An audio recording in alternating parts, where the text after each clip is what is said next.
All right, welcome. I'm Nancy Vandell, Chair of the NCAC Bylaws Subcommittee, and I call the meeting to order at 9:01 a.m. I have no conflicts that I know of. Can everybody please introduce themselves and state your conflicts, if any? Michael Beachley, no conflicts. Wyatt Angelo, no conflicts. Susan Schomburg, no conflicts. Hey, Tom, has everybody? Okay. Oh, I can't hear you, can I, Tom? No, you're talking, but we can't hear you. You're not muted. Or you're not showing up as muted. Now there's a switch.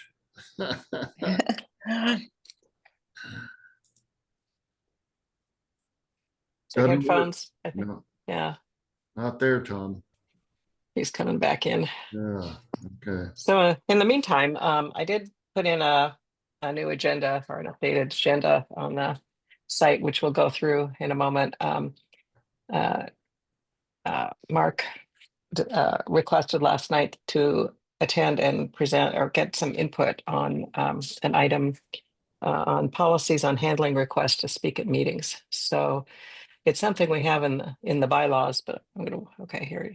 Okay, now you're showing as muted. That's good. Hello?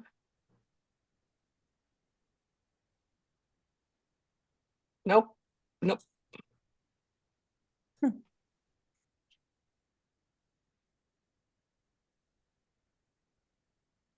Can you hear us, Tom? Okay.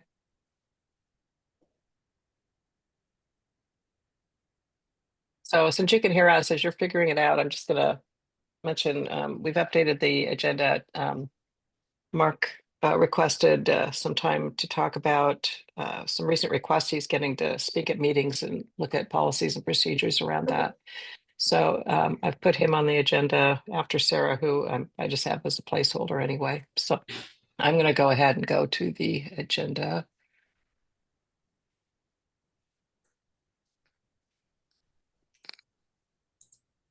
Hopefully it's the right one. Yep. So, and review it. So we've done the conflict of interest declarations. I assume, Tom, that you will say you don't have any when you are able to speak. Yeah, I should be. You should be. There you are. There you are. Yes, and I sound worse than I am. Oh no. I mean, I'm glad you sound worse than you are, but I'm sorry you're feeling badly. I hope you don't have that horrible flu going around. Didn't identify itself on the way in, so I have no idea. Okay. All right. Much deeper voice. So if there are no objections, I'd like to postpone the approval of the January 17th meeting minutes because I just haven't had time to review them completely, and I did have some things I wanted to point out. So if I think, Michael, thank you very much for doing them and for sending them to everybody. So if you have any comments from Michael, would it be all right if we go ahead and look at them next meeting? Sure. Okay, no objections. We'll do that. So otherwise on the agenda, brief report, I don't expect Sarah to come. And then Mark will be here shortly, I'm sure. Oh, there you are, Mark. Welcome. Yeah. Hi. You popped Hi. in. Yeah, a little late. Sorry. No problem. So we've added you to the agenda here Okay. after my report. Okay. To talk about policies on handling requests to speak at meetings. And I was originally thinking it might fall into policy 7, I think it is that Wyatt and I were working on, but that's really different. That's different organizations. And then go into our document and feedback session planning, membership meeting prep, and meeting and action item summary. So does anyone have any other additions or changes to the agenda? Okay, hearing none, we will go forward with this. Up share. So my report is fairly brief also. We had an executive board meeting last month and planned out the membership meeting agenda. and talked some about the community plan, talked about coordinating with the community plan subcommittee on feedback sessions, because they're going to be having them at some point too. So I'll talk about that more when we get to the feedback session planning. But it was a good meeting. And Mark, did you have anything to add from the executive board meeting? Uh, Not really, Nancy. I don't think so. I generally look before the general membership meeting. I'll Right. look today or tomorrow morning about and refresh my memory. But there wasn't, if I recall, there wasn't a lot on it. So I think Wait. you've got it. Okay, we did approve having a couple of our members speak, not as our members, but Wyatt's going to speak briefly on. Right. No, that's okay. On the emergency or the volunteer fire department need for volunteers, and Tom is going to speak on the. Oh, for God's sake! I actually took the class. Cert. Thank you. Cert, also need briefly on those items. So I think that's it for my report. Other than I think a number of us have been meeting one-on-one on Zoom for various things. Michael and I have met a couple of times on surveys, and because of me, I haven't had time to follow up on what we talked about, but we can talk about that more under policies and procedures. And then Wyatt and I have met and to talk about a number of things that we are still a work in progress, but I think we've made some progress. And Tom, Yeah. thank you very much for updating with short notice.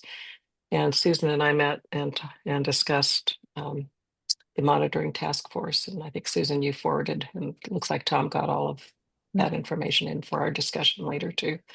So we've been making some progress. There's a lot more of it to do, but that's essentially all I have. But I am going to ask Tom if you would update us on the community plan subcommittee. Well, we weren't able to meet this week because we wouldn't have had quorum. We're going to be meeting next week. We made quite a bit of progress initially with the SB 406 integration into our plan, and I think I related last time that the good news is there's not a lot of change to zoning, although we thought there was going to be some dramatic changes. Basically, it's just sort of evening out the playing field to make sure that the basically Nesquin Zone R1 has the same kind of availability building that R3 does. Essentially, that's it. Okay. There's some new constructs called cottage clusters and townhouses, but they're probably not going to have a great impact. That's for things.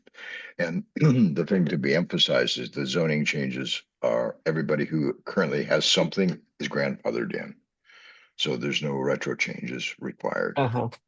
Yeah, as long as you don't make any changes involving the footprint or whatever, and you're good. I mean, that's not related to zoning, but yeah, FEMA, the entire effort is to increase housing opportunities that people can afford, and not necessarily it's affordable and low income. Yeah. Mhm. But the marketplace is going to decide when that happens or if. Okay, thank you. So, Mark, I think you have the floor. I'm familiar with at least one of the requests coming in, and I think it'd be a good discussion. And I will just start by saying the bylaws do talk about requests to be on the agenda need to go through the executive board. But what do we do in thinking at least one of these cases, it came after the executive board meeting. So, and when it comes before the executive board, how is the executive board supposed to decide? Are there some Right. things that we can put in place to make it easier for the executive board to say yay or nay? So go for it, Mark. You have the floor. Okay. So in the last month, I would say I've gotten a couple of requests for assistance from the NCAC that have to do with monetary requests. One of them is, I think we talked about it in the executive board in the fall. One of them has to do with the upkeep of the roads in Nescoin. The NCA was notified that they were approved for some funds from the county to do some road work, road upkeep, not upgrades, upkeep, maintenance of the roads. And when they got that notice, there was a flurry of emails back and forth with the NCA, and I was copied into that from Randall.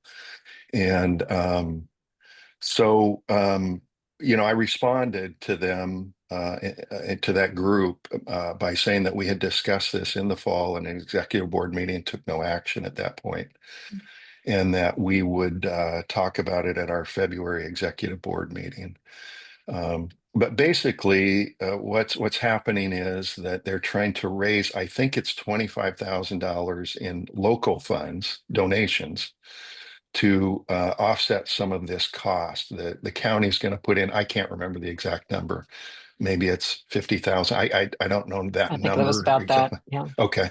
And so they're asking what they would like to do, I think, and this is, and we're not going to talk about it in my understanding tomorrow at our meeting, because I told them we would talk about it at executive session. But my understanding is that they would like to send out, I think, an email through our email service. I think it would come to people as it came from the NCAC, maybe asking for a donation. I don't know if that's how they want to do it, or if they would like to have our email list. So I don't know exactly what they're wanting to do, but that was one request that I saw, and the other one, Susan's familiar with it, and both of these are good causes. I'm not making any judgment about the reasons for the money at all.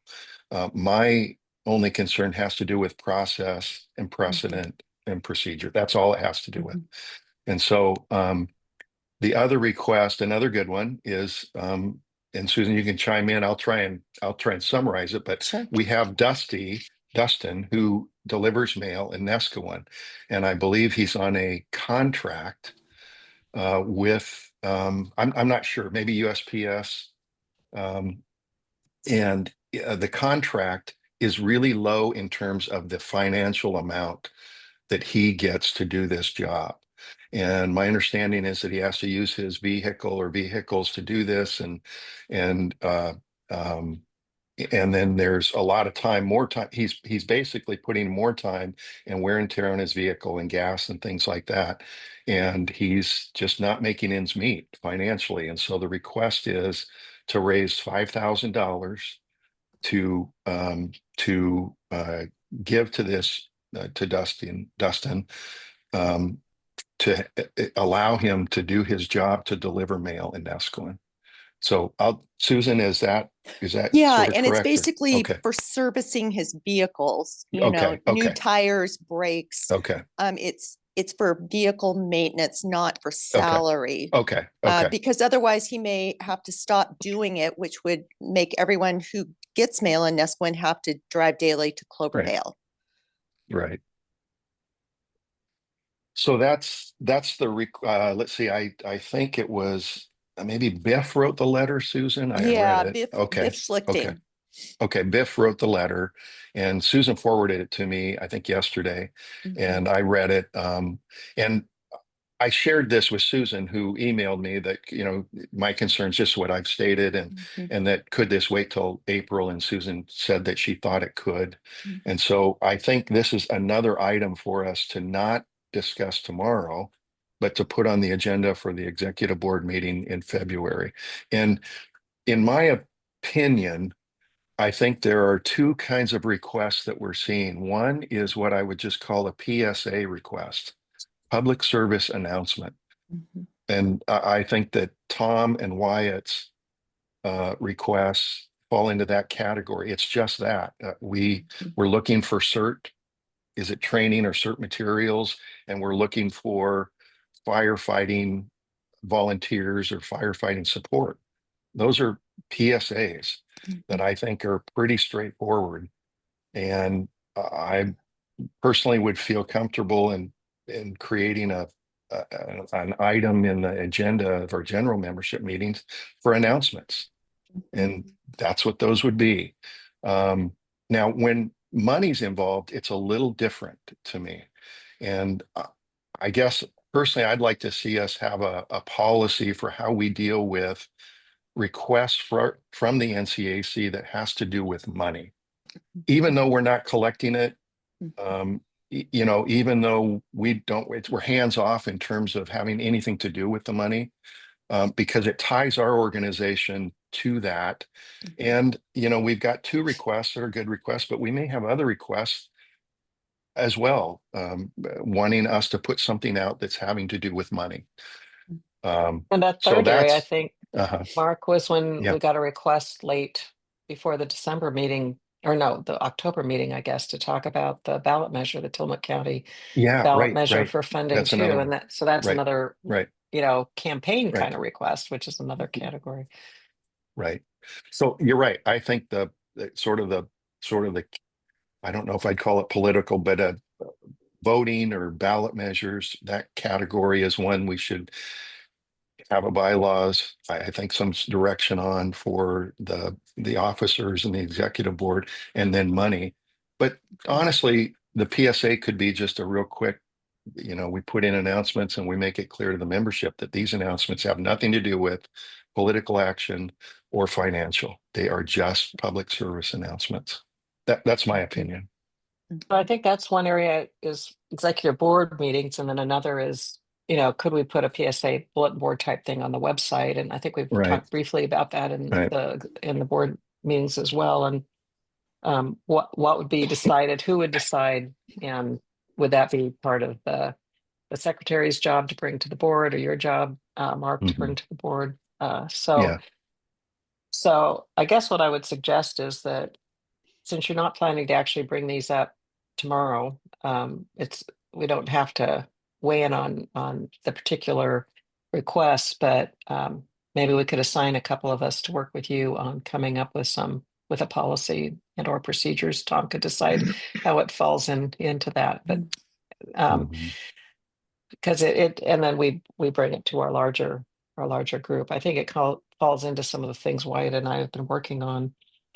Um, I I've really struggled because I'm familiar with both of those requests too, and they're not quite as simple. Like on the road one, the question comes up: can Tillamook County actually produce that $40,000 or $50,000 for material? Mhm. You know, it's definitely needed, and they'll provide the volunteer help, but they need this additional money to be able to hire someone to actually lead the project. But Tillamook County would provide all the road material.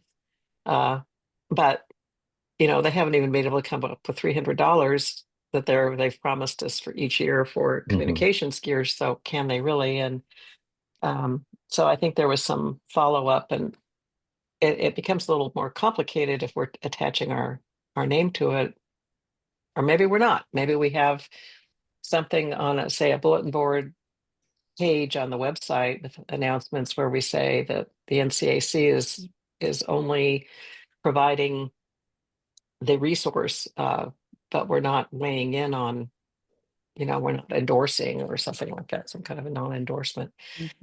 On the other hand, maybe it's part of our mission that we are going to endorse something, and that would weigh in a little bit more on, you know, how would we go about doing that? How would we vet something like that? So, I think the thing that Susan also shared the letter with me that Biff had written, and I think one of the things that I liked about the end of it was an attorney is going to be working with Dustin to renegotiate his contract, because it sounds like that's Right, the main right. problem. His the requirements of the job have increased significantly, and you know, the poor guy just is kind of stuck there with working with vehicles that need working Mhm. tons of hours, and yet it benefits the residents who have mailboxes, and there are, I guess, about 600 mailboxes out there that he's having to service. So I think it fits the mission. You know, clearly it affects the lives of our members. But I don't know. Any other comments from anyone on? Yeah, what you think? it's a line that we have to delineate clearly. I can certainly understand the necessity for these two, one more than the other, but there's a there's a camel's nose under the tent here, and I don't want to be sleeping with that camel. You know, that's a new phrase. I have not heard that before.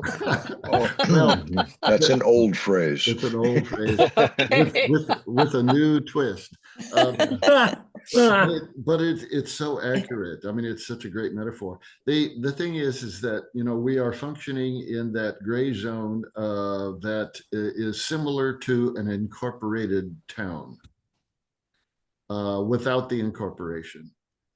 And and I'm not arguing one way or the other, by the way. All I'm saying is that this is a conversation I think we should have and delineate issues, lines, limits, outcomes, potentials, et cetera, et cetera.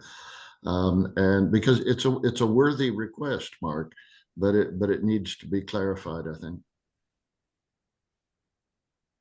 And is it something where, you know, I'm trying to think what subcommittee or task force could do some kind of vetting, or whether it stays with the executive board to do the vetting with what we do as a subcommittee is provide a series of questions that need to be answered, or a Well, process, right? Guardrails even, Yeah. perhaps. Yeah. You know, and I'm a political animal. I have no problem with that, but this is not a political organization. And we have to honor that. You know, once we step into controversial issues, then we're creating a divide amongst our constituency. Don't want to do that.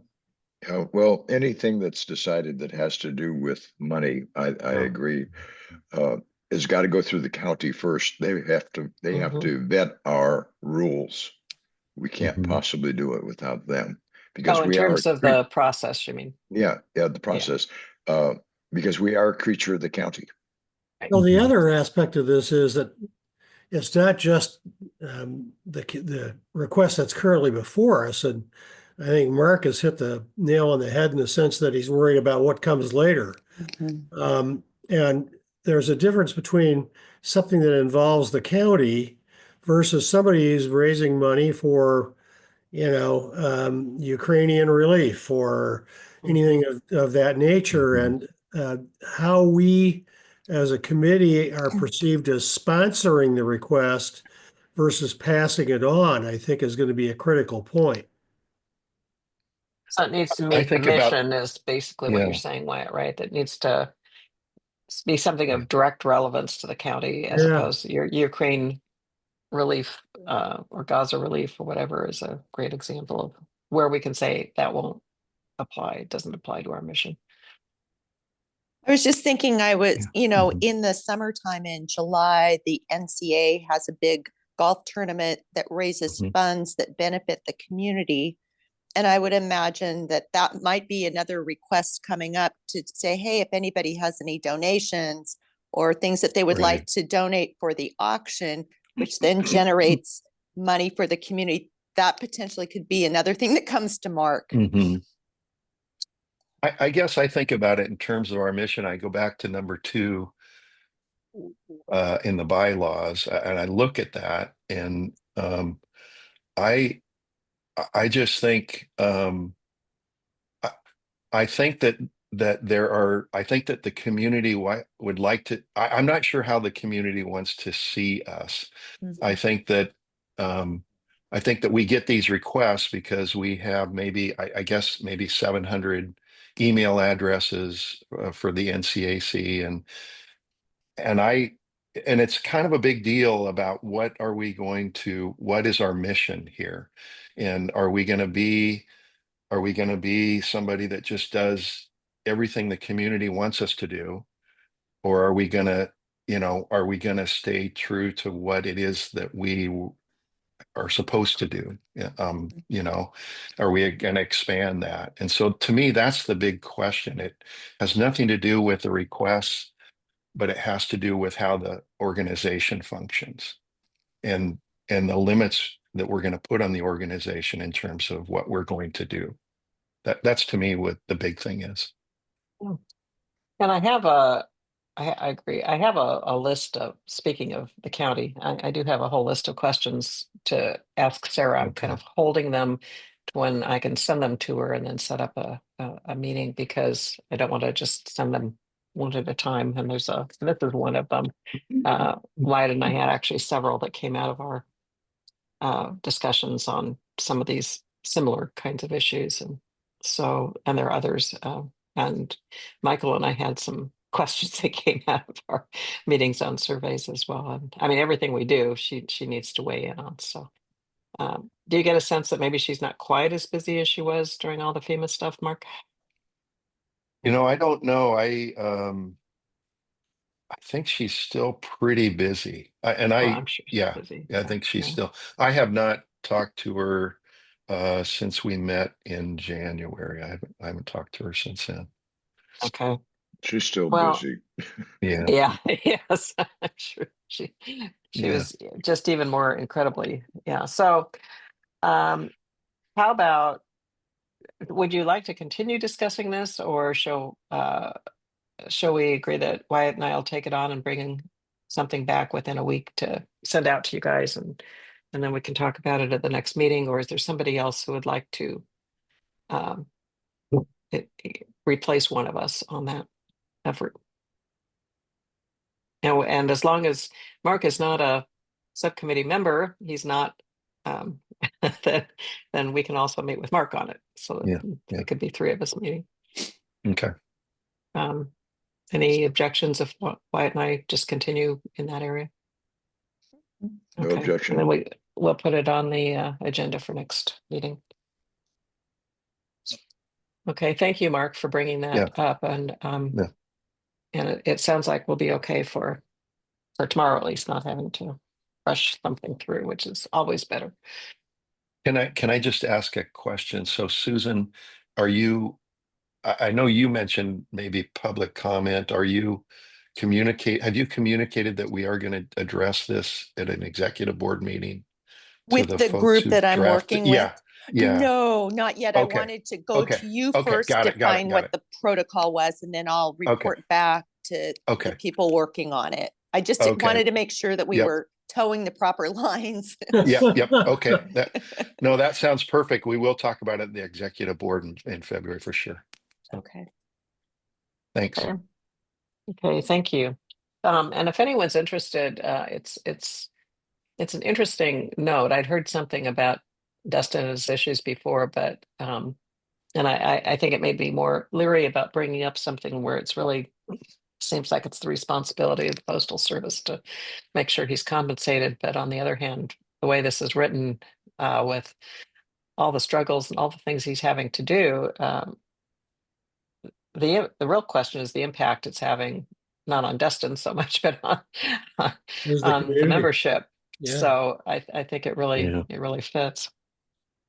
Yes, if Thank you're you for bringing it up, Susan. If you're looking for the post office to be, postal service to be responsible, I don't believe there's a lot of effort behind that at the moment. No, Is that a comment on Louis DeJoy there, Tom? No, it's just a general comment. We can commiserate together someday. Yeah, Yes, no over some kidding. sort of libation, I believe that would be appropriate. Yeah, I've got my own issues here with ever since he took over. But anyway, okay. So on to our policies, procedures, and references discussion and action plan. I think, Tom, probably the best way is to have you share the updated document that Okay. is in the meeting folder. And thank you for doing that. I know you took a lot on in the last day to do updates. Yeah, I don't know how you got it out, Tom, but congratulations on speed. Well, Yeah. well, I used to do it for a living. Yeah. Okay, and share. Come on. I've got a new setup, so that's part of why my audio didn't work, is that it hadn't quite figured out what my new configuration is. So anyway, I have changed this to, I have done an accept all on revision 17, and now we are working on revision 18. Okay. I think we should probably just go through the top because I'd like to do some cleanup because it's getting pretty messy. Yeah, okay. The record retention policy, have we made any progress on that? I think we're waiting for Sarah to Okay, appear. so that's still in advance. Oh, so Okay. you're waiting on me then. Okay, why don't you put my name on there? I was kind of I have it on my list, but Susan, you just got dropped. is that okay, Susan? Because otherwise you can just Yes, say yes, because down in otherwise we'll be status. not Yeah. subject to Oregon public meeting law. So Okay. Okay. Okay. I'm going to go ahead and when this is done, I'm going to delete policy 2 because it's been moved. So it will renumber everything.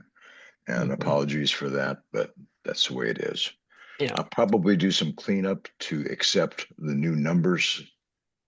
So there will be a little bit of an invisible change, but that's inevitable when you have these numbers. Yeah. I forgot So why we had those highlighted. Well, it's because we were handling or trying to articulate the difference between straw votes, polls, surveys, et cetera, so that we could formulate some meaningful procedures about each. three Okay. different categories. Yeah. And Michael and I have made some headway on that, but Yeah, we made just need- progress. It's full of stuff.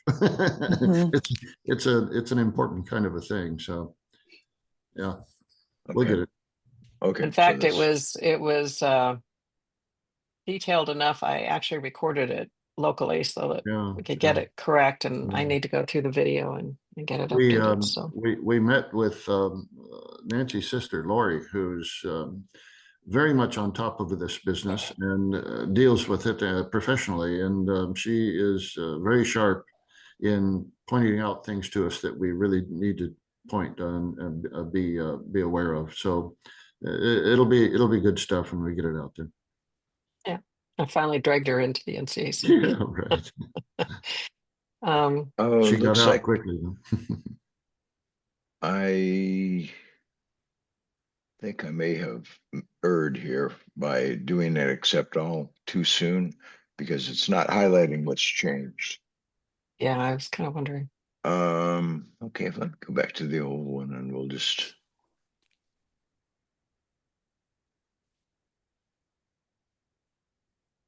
I think that would probably actually be more useful.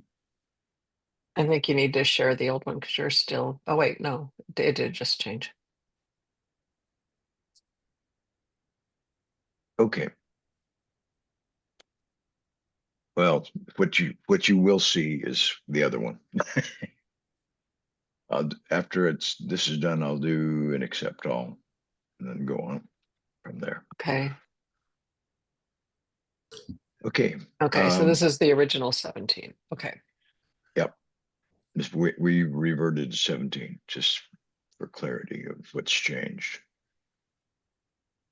I guess So Wyatt and I are you can see it's a work on progress, but we felt like it was worth throwing up and having a discussion on if we're headed in the right direction. Wyatt, do you want to talk about this? No. Okay. So you have to be we're prepared for every answer. we're suggesting that this is such a complicated issue, and we thought rather than just laying it out in detail, we have references, a couple of different references to go to get more information. And I know every time I answer the conflict of interest question, I think, well, do I or don't I? And so we do want to put a little more information in here than we currently have, but persons elected to positions of the NCAC shall affirmatively declare at the beginning of any meeting The specific nature of any conflicts of interest is defined in the NCAC Bylaws, Article 5, Section D, and Article 10, Section D, and the League of Oregon Cities or the Oregon Ethics Commission, which seem to have the same information.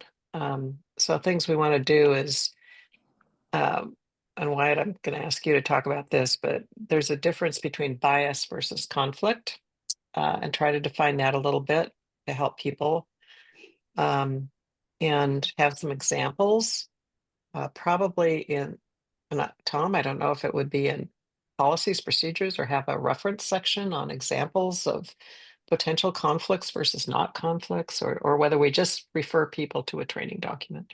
Yeah. Nancy, So let why, me chime in right yeah, there if I thank you. can. I knew you would. Good. Yeah, I apologize. I had typed a communication to Michael there, and I got caught flat-footed. But the the issue kind of requires a little bit of discussion. And when I say a little bit of discussion, I'm talking about, I think somewhere in the policies and procedures or elsewhere for guidance to the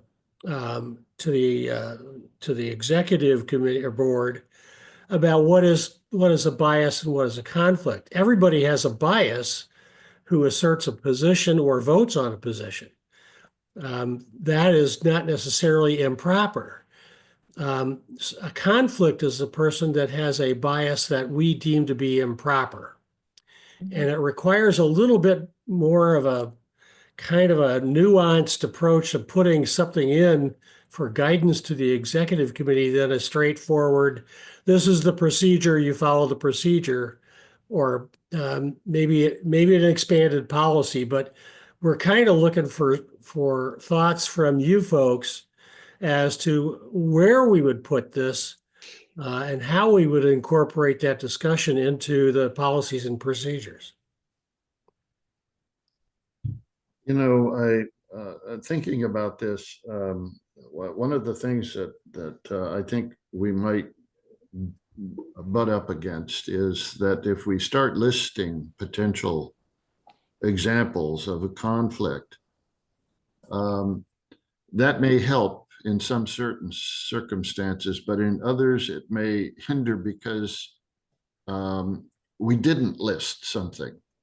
And sometimes something that's not listed becomes more problematic than all of those things that are listed. And so I kind of, and just at this moment, not later on, I'm just thinking out loud here. We may want to refer to other documents such as already mentioned here, the state of Oregon, the county, et cetera, et cetera.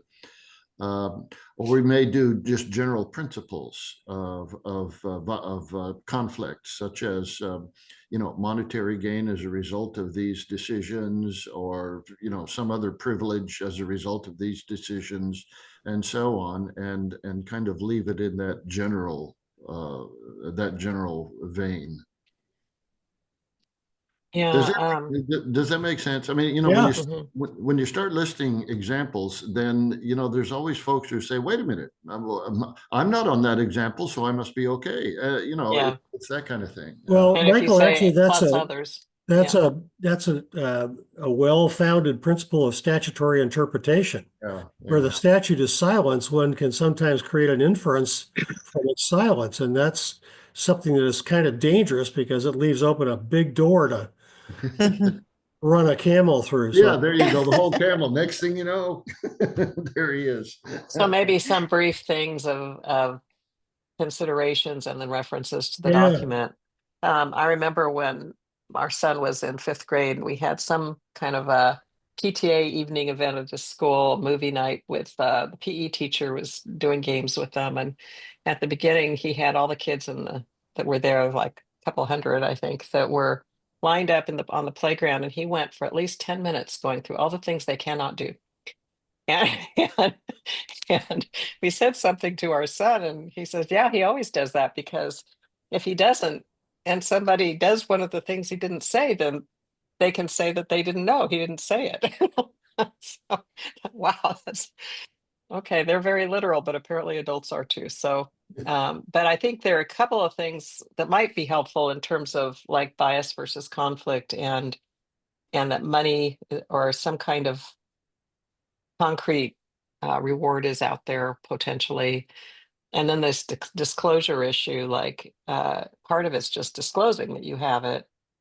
But if you think you could be fair about it, at least it's out there. Should you vote? Who knows? I think ethics are all up in the air these days anyway, but Really? so what is, So- sorry, that was out of line.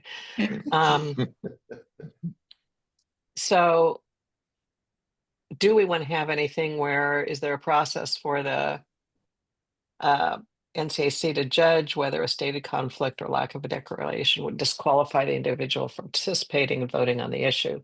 How, it could be that a board member comes to the board and says, I don't know if I have a conflict. This is what I'm dealing with, but what do you think? And, or asks for advice. Do we refer them to the county? Is there some kind of someone who would judge, you need to recuse yourself? Do we need to even get into the weeds that far? Could we refer them to the parliamentarian? Yeah, good idea. Well, yeah, I mean, that's a reasonable question, and it also, but I think the answer, as a parliamentarian, I think the answer is pretty much as I said earlier. Sometimes the less said, the better. Because in other parts of our bylaws, we're talking about the honor system, Right. and I think that's a reasonable expectation that is consistent with the rest of it.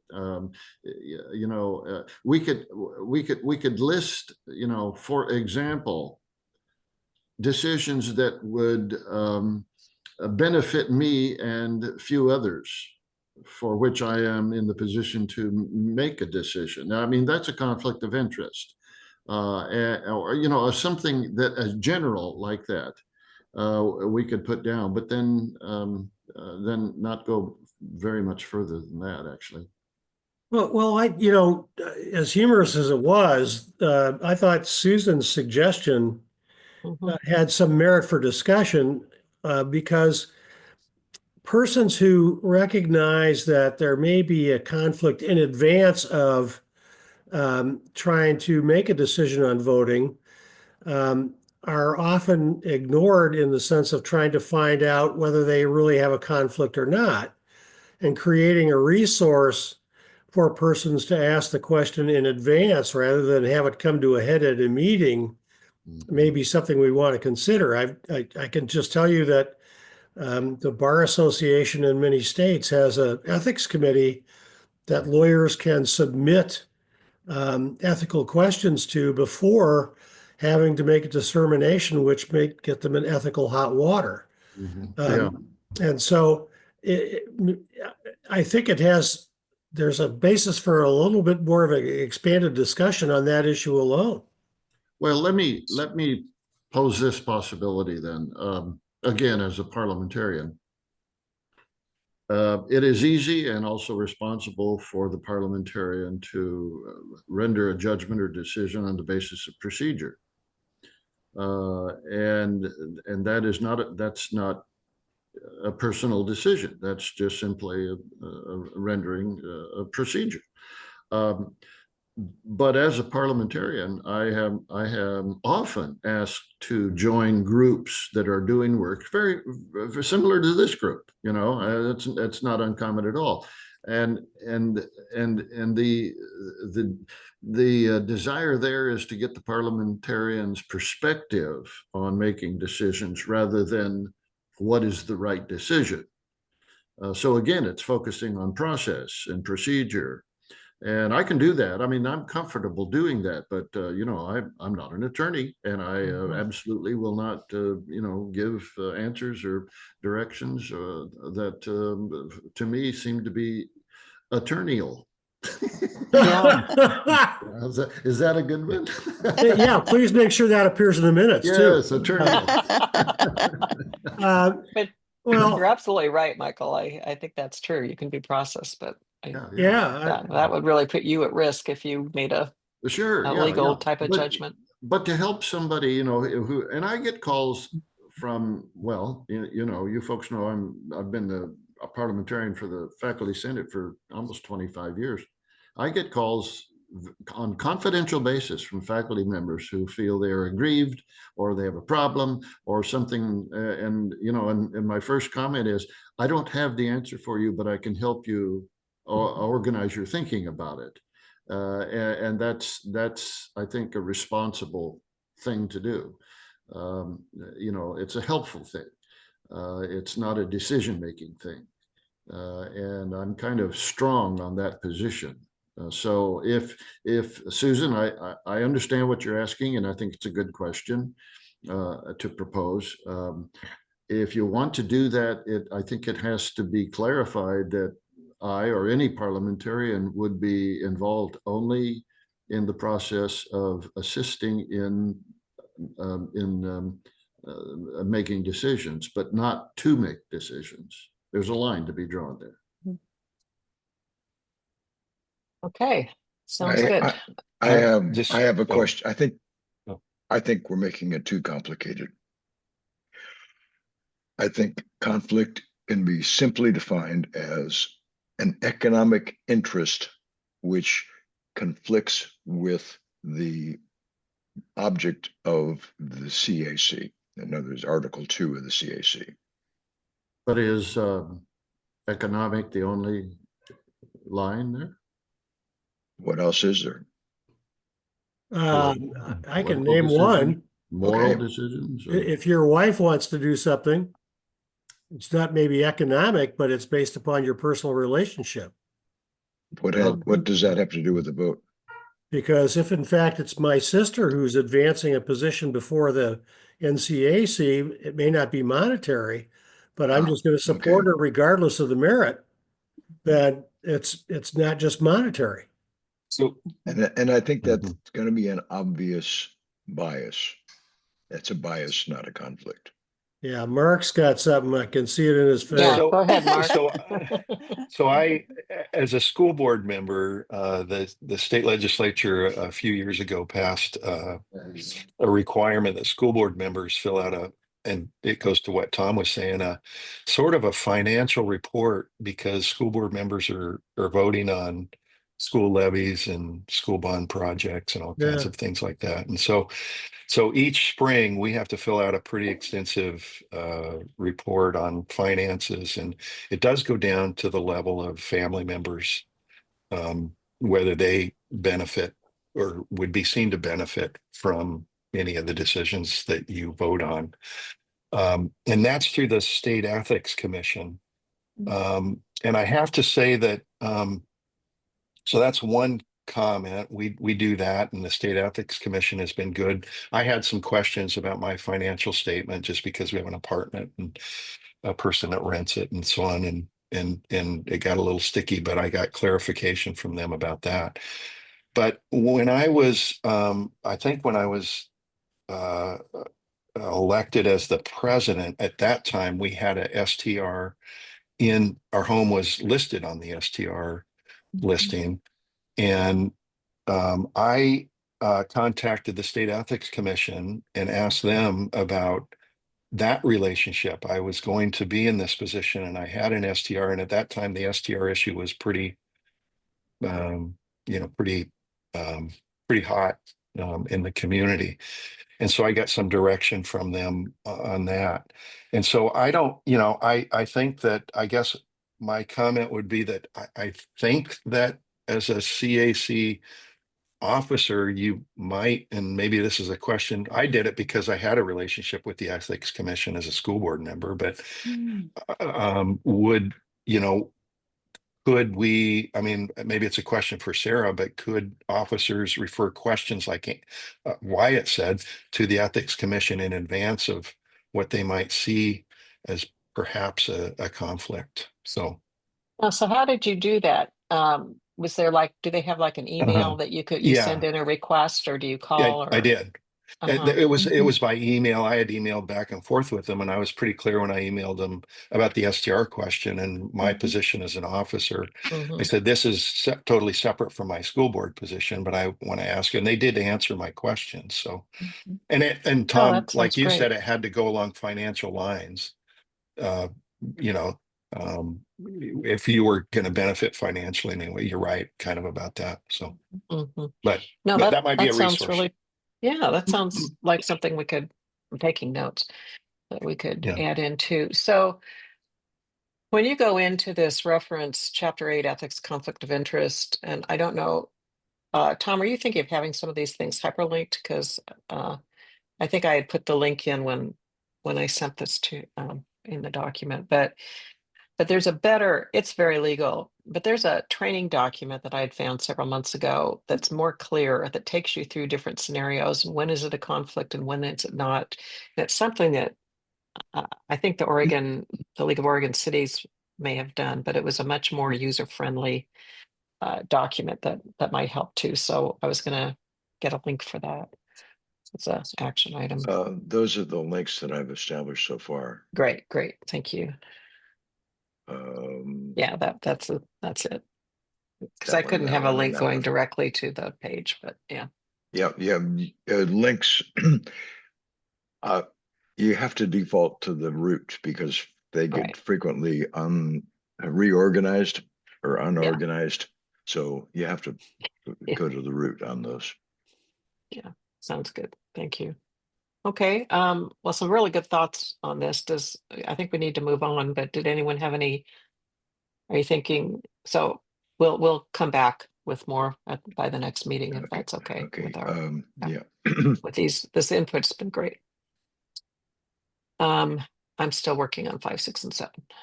Or no, 7 we worked on. To a point, Yeah. not a lot, actually. Okay, these are actually not recent additions. No. Did we do No. anything different on policy 7? I don't remember. Oh, yes, it is. Yeah, It we is. did. Yeah, okay. Yeah, I did add those. So what I did was I just folded them into what existed so that only Right. the things which changed are there. Right. And so we have the public service emails was one, but we also have some of these questions that Mark's brought up today of what about, kind of, this is called relationship with other organizations, but there's, I guess it's a separate policy that would relate to, decisions on requests for being able to have something on the website or be included in an email or speaking at a meeting. It's almost its own policy that's not a relationship with other organizations necessarily. The Should we? relationship with organizations kind of came up when Rand had that proposal. He'd gotten funding through a grant through the NCA to get hybrid meeting equipment that they would buy and we would run. And so that was something the board discussed, and the NCA agreed that they would hold it and be responsible for it, and we could borrow it whenever we wanted to, which was much, much better. So, but how do you vet that? So we're still working on this, but I think if you keep going down, yeah, I guess we Sorry. Oh, come we didn't on, do that much Word. on this one. Okay, exit that. I'm trying to do is close it so we don't have the headings. Come on, And Word. I You can actually, do it. this has been a There long we go. standing to do for me too. I've got some information on this from another organization that goes into quite a bit of, it has some really good stuff on working. How do you decide if you're going to partner with another organization on different things? So I did find that, and I'll work on that too. So I think I heard you say that some of the things we're considering are really outside organizations. Should this Right. be recast or Yeah, maybe.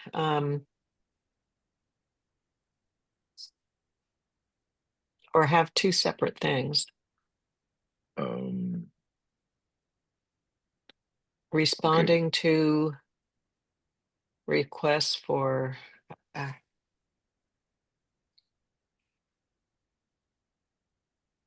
Well, actually, this is the general categories, outfacing communications, I guess, or communications.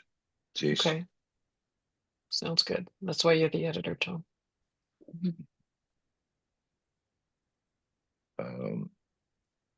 Well, actually, NCAC communications policy.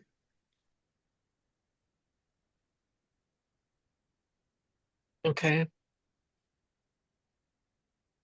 It's don't, It's I more don't than say, communications, though.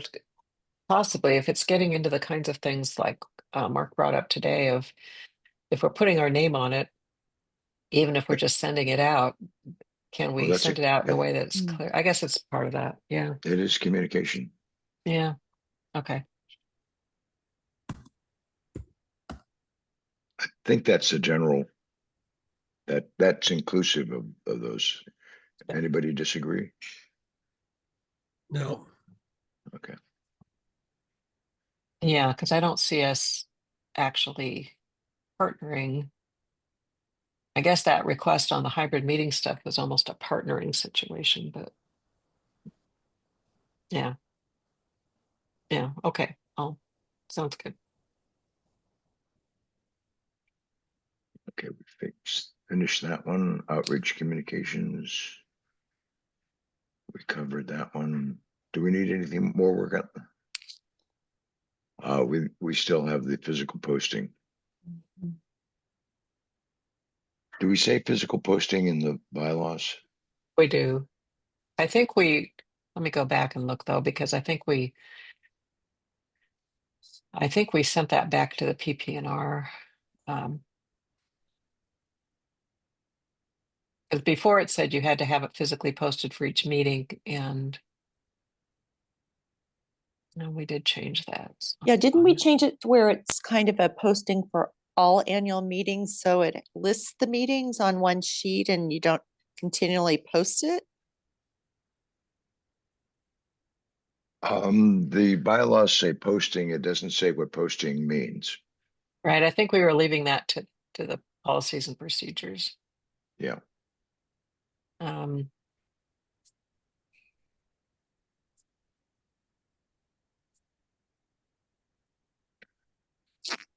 and I can't Without having, remember. without having a central focus for the community, other than perhaps the Nesquin provisions, this comes as close to, since we don't have a governmental office there, we don't really have a good way to ensure physical posting. I cringe to ask this question, but the county has all sorts of boards, et cetera. And I assume that they maintain some kind of a recordation of upcoming meetings of all those boards. And if we're a county entity, don't we need to be posting there as well? Another question for Sarah. I'll Yeah, add it that's to an the interesting list. question. I mean, we're So what the essentially county a does small have, planning commission here. what the county does have on the community development site are links to each of the CAC's websites. And so I guess in a sense, that's how they're handling it, but I'll check with her. Posting on meetings I mean, it seems to me through this question should come before all the county. NCACs, yeah, or Yeah. CACs rather.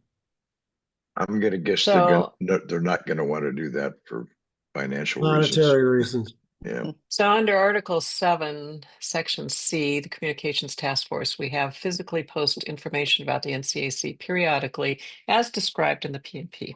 So, Mhm. so we threw it here. And so one of the ways to do it is through the Outreach Task Force. It's actually under the Communications Task Force, but at that point, the Outreach one hadn't been formed yet. So I think that was a to-do on finding where we might be able to post. And I think Alex had volunteered to go talk to oh shoot, what's her name? The store Alexis. owner, Alexis, on that bulletin board. But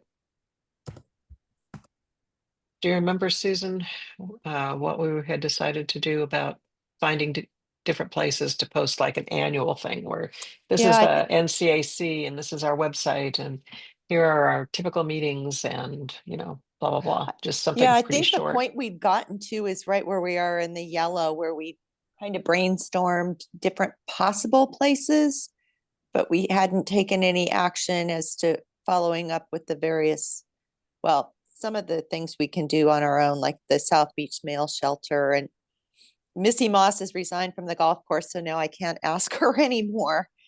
But to your point, Alexis at Provisions, I just found in years past, it can be helpful when people were in town and they might not read their email, just kind of like a little reminder, seeing something. I mean, in the village, we're a little unorthodox and used to tack things and still do on utility poles, even though we probably aren't supposed to, and beach access points as well, to remind people that are, you know, out and about, things coming up. Yeah, and I know Jeff was going out before every general meeting and posting notices in at least 3 different places. Mhm. And that was a lot of work. We didn't want people to have to go about that. So just so do we say in there annually post permanently display NCAC meeting notices, look into the possibility of posting notices in each neighborhood. So we have some action items on that. And Mark, at this point, you haven't heard of anyone else willing to sign up for the monitor or the outreach task force? I have not, no. I'm So a we need committee to- of one.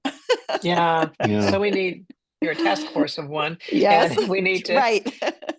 I wonder, Susan spoke at the last meeting, but Mark, I wonder if in your report you could just say, we're looking for these, people from each neighborhood to just do a very quick, it shouldn't take a lot of time, Okay. join the outreach task force. And just I'm going through a sorry, I little will bit not of, be there this Saturday to say that. Okay, so say that again. It's just, we're looking for volunteers Mhm. to to join the outreach task force and okay.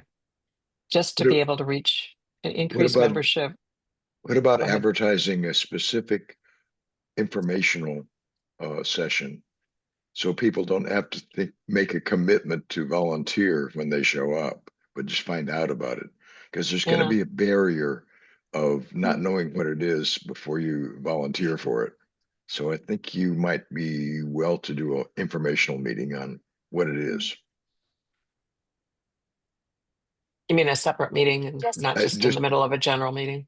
Yeah, a separate meeting, just call and set some time and date, and just this is information about how we communicate, or Susan, you're the one that would Mhm. say that, but Mhm. I think rather than making an announcement which doesn't which Mhm. may not, it may be too big a barrier, is what I'm saying. Yeah. Yeah. And unfortunately, the outreach task force is the one charged with going out and finding people to staff committees. Yes. Exactly. Yeah. We have an egg and egg problem. Yes, we do. You guys all have these great colorful analogies. Yeah, that's great. What do you think, Susan? I'm absolutely open to it. I'm just thinking out loud to myself here, is it best to, like, what day of the week, what time, and then just have people meet for coffee at a central location like the Hawk, or the Provisions, something where, but then there would also be people who couldn't make it down. It's the winter right now and occasionally snowy over the That's what we range. had, yeah. So how would we do a hybrid? Can we get the owl from the NCA and bring it to the provision store, or the Hawk? You probably could. there's one thought I had is you could allocate a little bit of time in the community plan meeting Oh, and make a pitch. And my understanding is we tend to have hybrid meetings for the feedback sessions. Having people eyeball to eyeball is a whole lot better than over the electronics. So, For those people who are in the room. yeah, well, I know, but those people are also the people who would be most inclined to go out and help. Right. So it is a self-selected, but it's a self-selected with good attributes. But I do think you could get the hybrid equipment probably if you checked with Rand. I met 5 new families a couple of weeks ago to the community, and 2 of them had heard about us. The other 3 had not.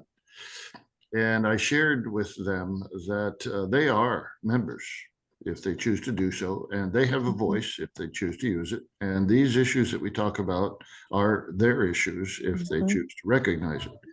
And all of them tuned in and at least got online, not online, but got to the webpage and looked at things and found them to be interesting. So I think, sometimes just personal contact with folks gets them involved because they just don't know. And if they understand that, that initially they're not going to be asked to do anything much except simply to listen and participate to their own choice and so on, that's probably as effective as anything we can do.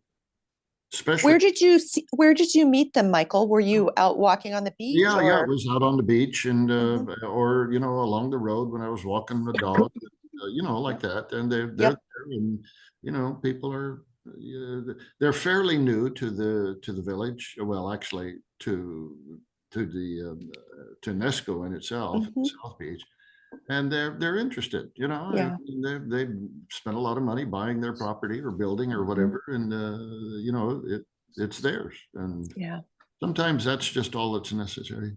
That's where I think a one sheet is important, permanently posted somewhere, because if it hadn't been for you, they might not have known this for months. Well, that's true. And, I was thinking, walking around South Beach, if I had, a piece of paper, a very short statement of who we are, how to contact and so on, I wouldn't mind at all going around and just, giving it to doors or whatever.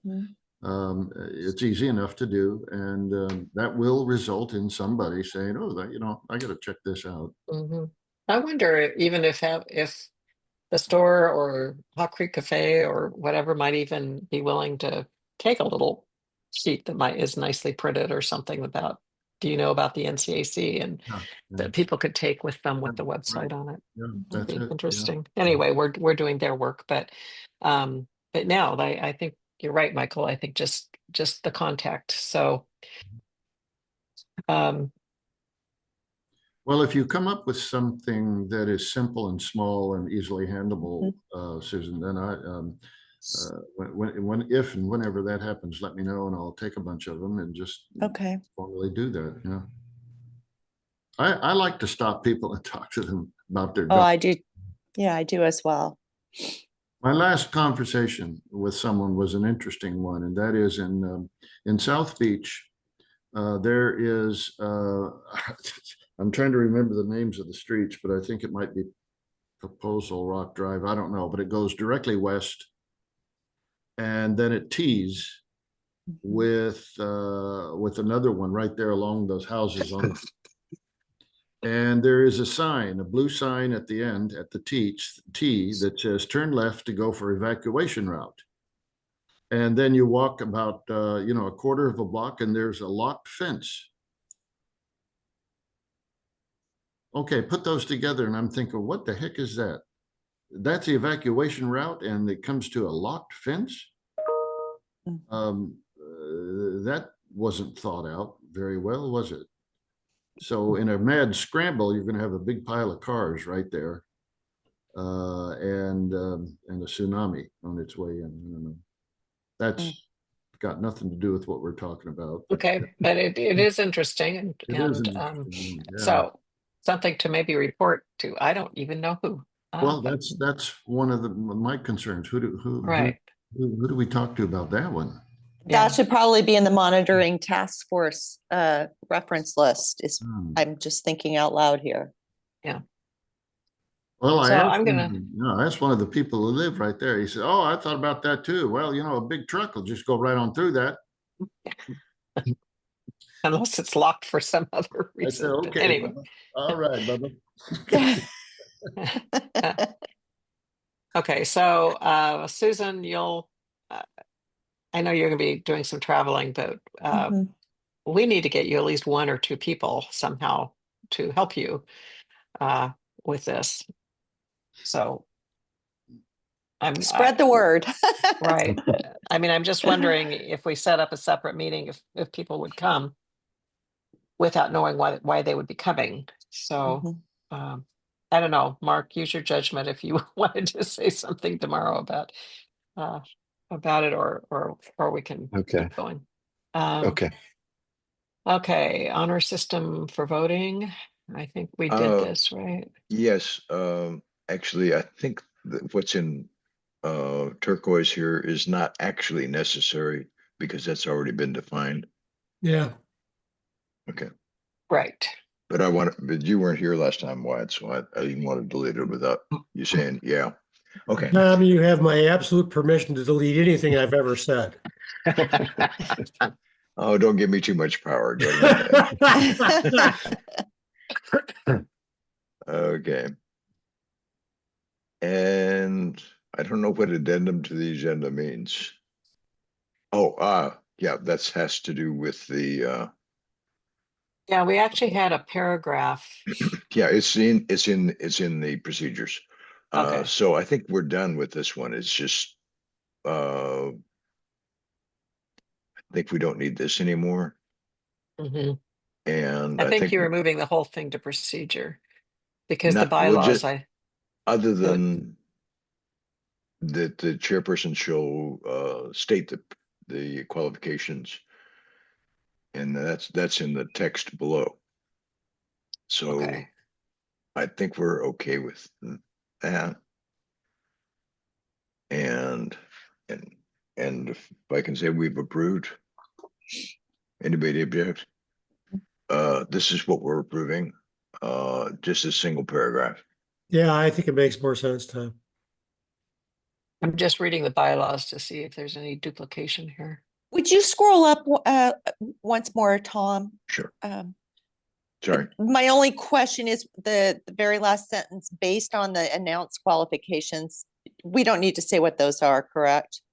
It's in the suggested statement. text is we can review down below.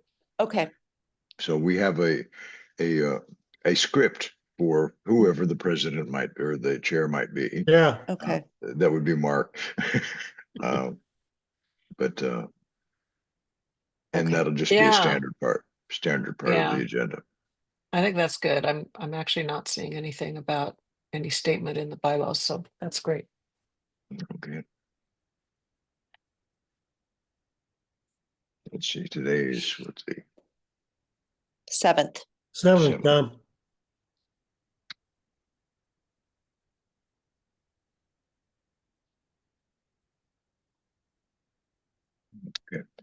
Okay. So- This is new stuff. Yeah. Okay. So Wyatt and Okay. I, can you go back a little there? As we were talking about the privacy policy, we kind of felt like it's really more than the privacy policy. It's also about membership registration, which I know is a bad word as far as Jeff was concerned, but it shouldn't be difficult. And it's something that perhaps the outreach committee task force can be maintaining, but really, why can't we just have a form? And it's something again with an action item for Sarah on checking. But back in 2 years ago, when we were signing up for the election meeting in June at the time, we were asked to put in this information, not the membership qualification so much, but some of the other information just through the Zoom registration. And it generated a list of all this great information that we were able to use when we were working on Article 3 of the bylaws, the membership area and that kind of thing. And if we were to do this once a year before the April now election meeting for registration, we would have a membership list with more information. And we could also have a button on the website where new people could sign up to register with a simple form. And that just generated an Excel spreadsheet from Zoom. It was simple. So then you get into the privacy policy of how much of that is shared. And Oregon public meeting law pretty clearly states that you do not need to share people's phone numbers, email addresses, home mailing addresses, that kind of thing. But I think we have to share names because we're a public entity. That's highlighted on what is the law on that. But otherwise, we do at least have a list then, and it's updated. So we were suggesting that we add that in and that we change policy 11 to include membership registration and privacy policy all in one fell swoop. And I think you could scroll up just to where the new stuff is. Okay. Because those were earlier notes from Wyatt that's Well, lined out. It might be easier if I just go ahead and accept this deletion Yeah, and we can get it all on one page. because we were trying to capture all that in the wording below. Okay.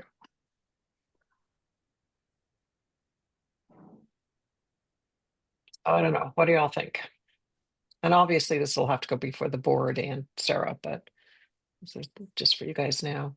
I like the idea. The Pacific City CAC already does it. I know when I went to one of their membership meetings last year, they maintain a membership roll. So we might even be able to get advice from them if we needed to. Mm-hmm. And it's part of being a community. If you're not interested in being part of the community, you're probably not interested in the organization. Mm-hmm. Mark, do you have any thoughts on this? No, I think it looks good to me.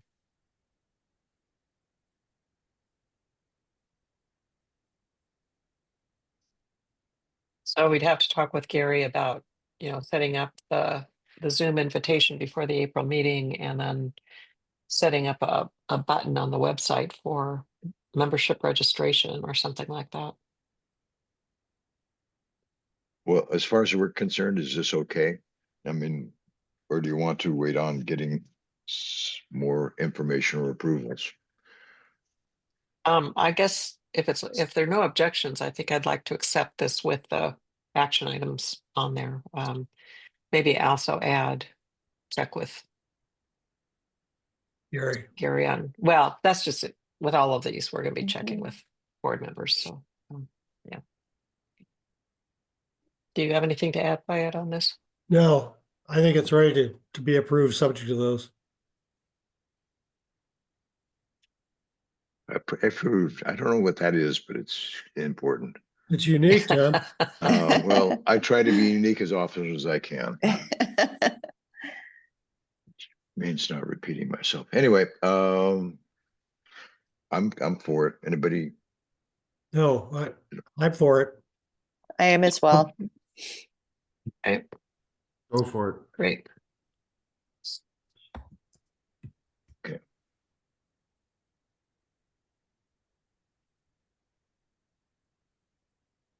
Okay. Okay, so this is another one that is kind of a work in progress, but we feel like if we're requested, I think Tom's note here about only records requests would be for non-public information because we put everything else on the website. But we could, Sarah keeps emphasizing to us that we could get records requests for emails and how we need to be able to keep our emails separate or be careful not to have emails that aren't just between two of us or whatever. And they might not need to be actually printed, but there could be some costs associated with going in and getting all of them. Now, hopefully there won't, but there's litigation going on STRs, for example, that could possibly result in our being requested records for different things. So while most of it is publicly available, there may be some others. And so this is on our list to check with Sarah. But we typically, if there are records requests, the entity that's being requested can charge. So we're saying that the cost for providing records not available on the website shall be collected. Charges shall reflect time required as well as copying charges if a hard copy is needed. An estimate of the cost should be made and a deposit in the amount of the estimate should be collected before the request will be fulfilled. Should we include examples or just leave it as like this? Should we put in a cost or not? I think it needs to be less than $5,000. That was humor, by the way. Yes.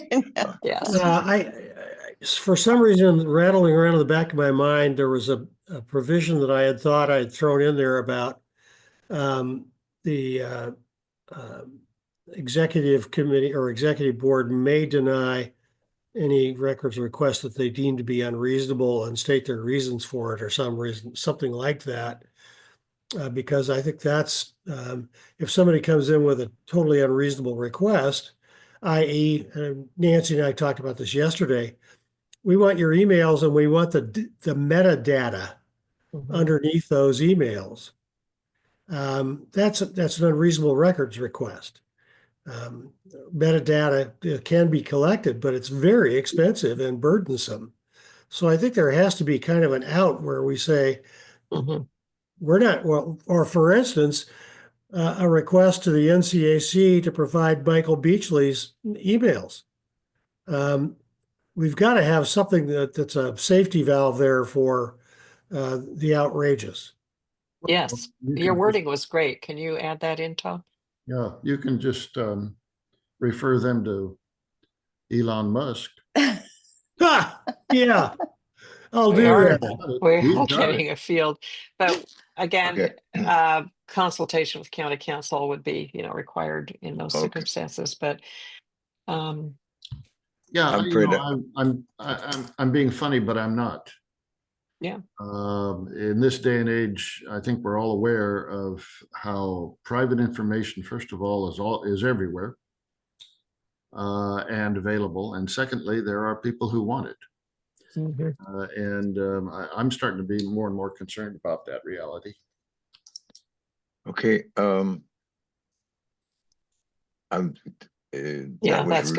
That was redundant. Yes. Actually, as well as any copying charges or I think if we make a list there, basically access fees.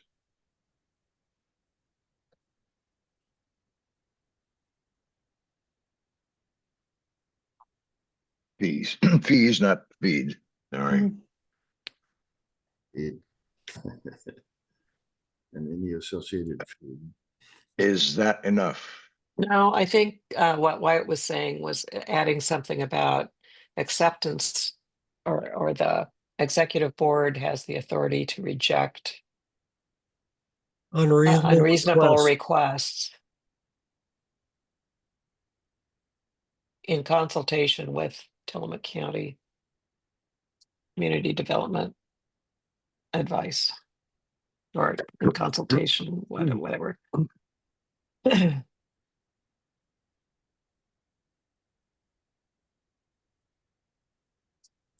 I have a question. If someone did make a public records request, would they be going through Tillamook County or would they be coming to us? Good question.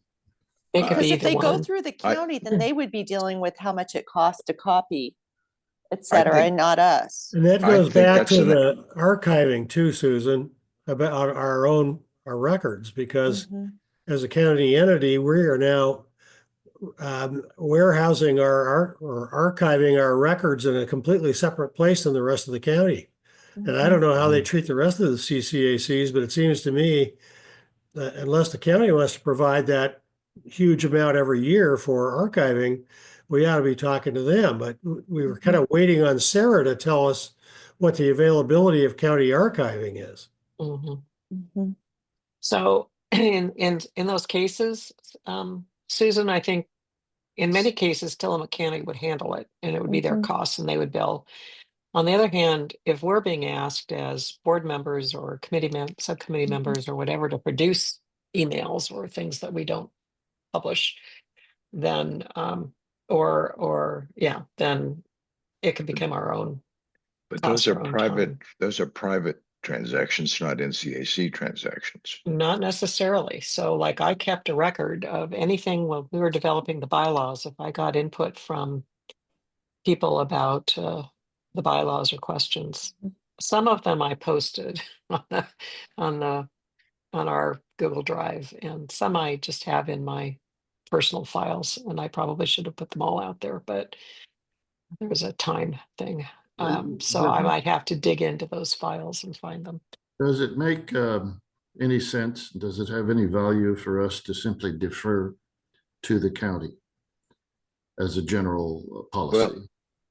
I think what Nancy was saying, that if there is a lawsuit, for instance, and you get a subpoena,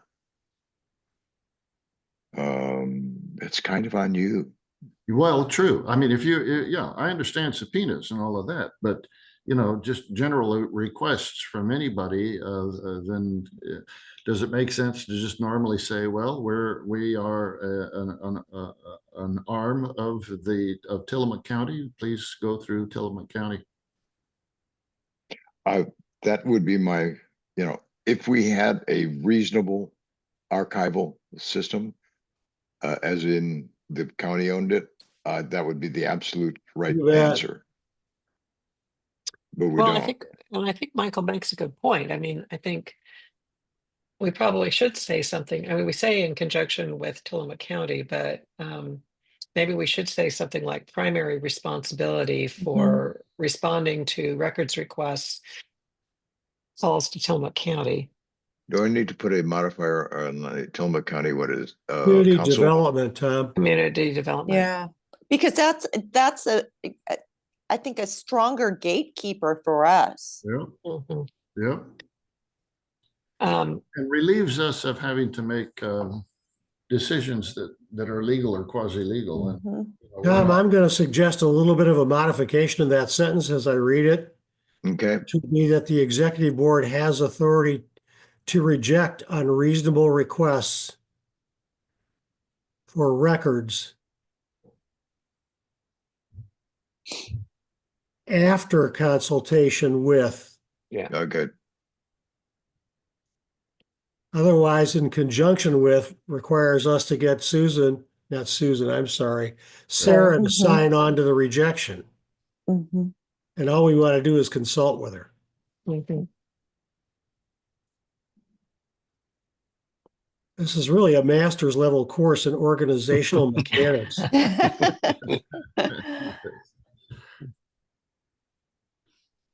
Well, my concern is that any of our leadership people may very well at one point or another be put in a situation of making legal decisions that they are not Right. qualified to make. Right. So let's get that first sentence up there, if we could, at the very beginning, that records requests will be referred to Tillamook County Community Development for processing.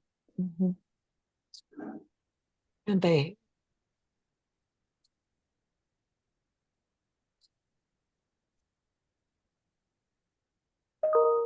processing is probably the wrong word, but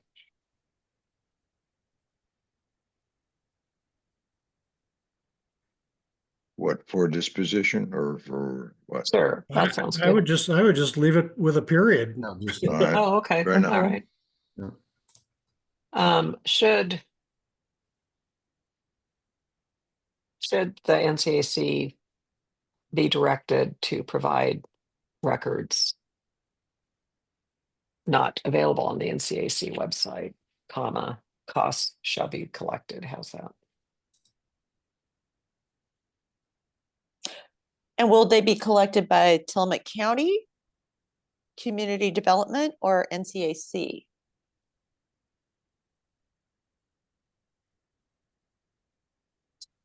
I'm not even sure we should turn that rock over. Yeah, I'm thinking Now- this whole paragraph needs to go away.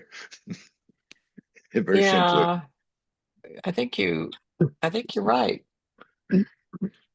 I mean, I haven't heard of this happening. I think the reason we have this in here is Sarah so many times during the bylaws stuff told us that we need, when she was talking about Oregon public meeting law and how we needed to be really careful, keeping our communications within that law and that we might be asked for records. So I think that's why this is in here. And Should so we if le- we did have to, it seems like I still kind of think we should be compensated if we have to. And one of the things Wyatt said that when he and I were meeting that registered with me is that when you ask for a deposit, when you make an estimate of the charges and ask for a deposit, oftentimes people back down and remove their request. Mhm. So I do like the idea of having more in there if the county says, yeah, you do have to come up with this stuff. And I don't know, if it would go to the individual who's having to process, or in many cases, it could end up being the secretary that has to go through the records and find them. So it seems like we should have something in there where we do require compensation. I'm not sure requester is a real word, but it should be requesting party, maybe. I think it is, but It may be. It may well be. I just don't remember. actually, there are lots of words in English. But anyway, and I make up new ones all the time. Maybe there's a request to tricks as well. No, I don't think so, because that's well, hold a minute. We've just canceled all that stuff. Never mind. So from the requesting parties, Okay. party or parties, not parting. I think that Um, all right. I wonder if Tillamook I- County has a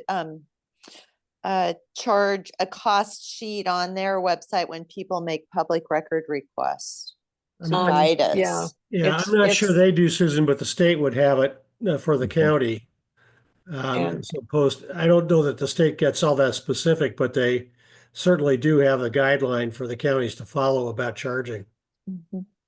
And this is definitely one of the areas on our list for Sarah too. Yeah. So, Okay, I'm okay with leaving that paragraph there, but if we don't have to have it, I would not be unhappy deleting it. Yeah, okay. I like that. Okay. Sounds good. Can we take out the editor's note or? Yeah, no, I guess we should give, Wyatt, do you want to get rid of it? Yeah, we can have some reciprocity here. Yeah, just get rid of it, clean it up. Okay, no, you deleted mine, so I can delete yours. Okay. We're good. Okay. How does that sound? Are we ready to move on? We're ready to say this is good enough, or do we want to? It's I mean, good enough pending. until we talk to Sarah. Pending, yeah. Maybe say approved NCAC pending. I think all of this is pending, Sarah, and the board. So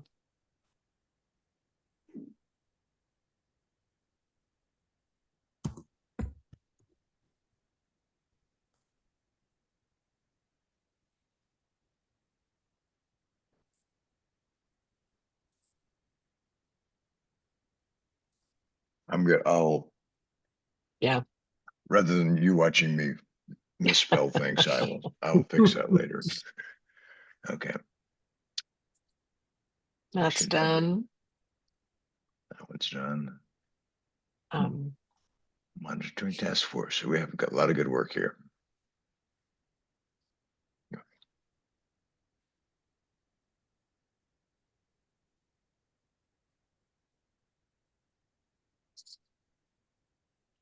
Susan, do you want to speak to your?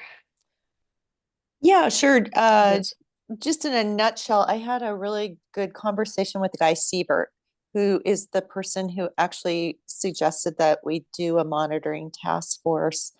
And he felt that the main priority at every general meeting would be to have someone speak with the, sewer and water and make a report, even if there's no update. He feels that that's really critical. And then secondarily, he identified the 4 other agencies that he thought were next in line for checking in with, which are the Oregon State Parks, Fish and Wildlife, and the sheriff and the fire chief. And then there are additional agencies that are included on a big reference list. And in the last meeting that we had, I had it all kind of lined up together in this section. But to be honest with you, it was as interesting as a New York City phone directory. And it was just a lot of data. And so I decided to put it in the back along with the watershed map, or that's what I'm suggesting, so that it's a reference list that anyone on the monitoring task force can go to. And I recommend that every year when the monitoring task force is put in place, that they make sure that the information is current and the contact people, the names, et cetera, are all current. So it's a living document. And let's see what else. In speaking with Nancy, we felt that the task force should include between 2 up to 5 people. And it's a great way for people to participate without having a lot of work to do if we assign people to different agencies to report in. And that's about it. And So I this have, is a second draft. Isn't the first paragraph the policy and the rest of it procedure? Well, that's interesting because yes. And when I actually wrote it up, and Nancy and I were going over it, I had policy and then procedure and then references. Yeah. And Nancy and I kind of decided to combine it all because we felt that it was maybe should all be under policy rather than sending people from a succinct policy statement to then have to reference a procedure section. But Yeah. that's how it was initially crafted, exactly how it was, Wyatt. Yeah. So Okay. we were thinking, let's let Tom deal with that as the editor.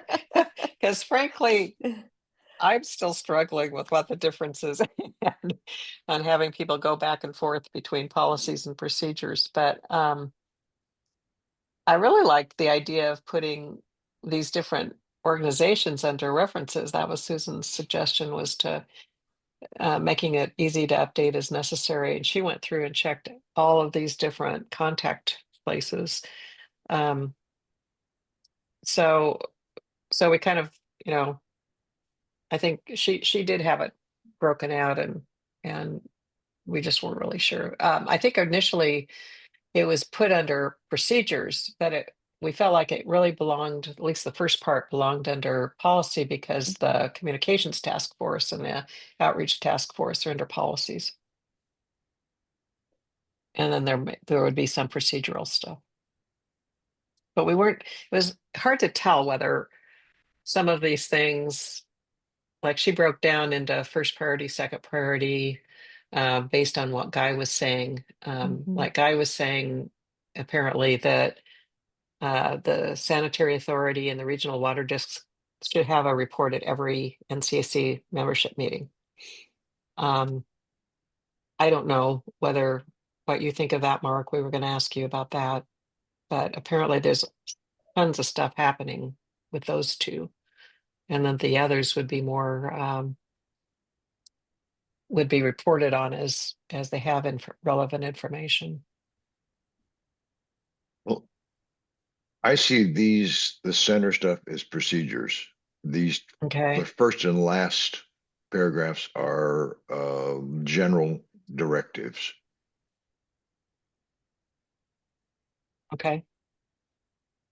So is it best then to break it back out into how we had it before, policy, procedure, and then the reference guide? Yeah.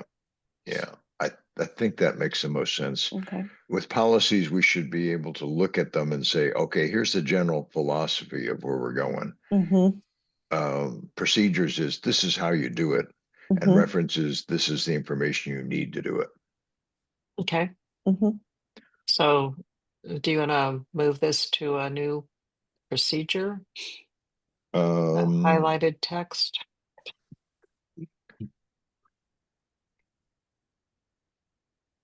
I mean, we had a procedure because that's where the whole thing was initially, but you may have gotten rid of that when you. Yeah, was it policy. 13? I'm trying to think if it was 13 or. Yes, contact information. This is actually, this That, should Oh, that's be and- probably procedure. reference. Okay, monitor task force. And actually, I'm going to copy that first.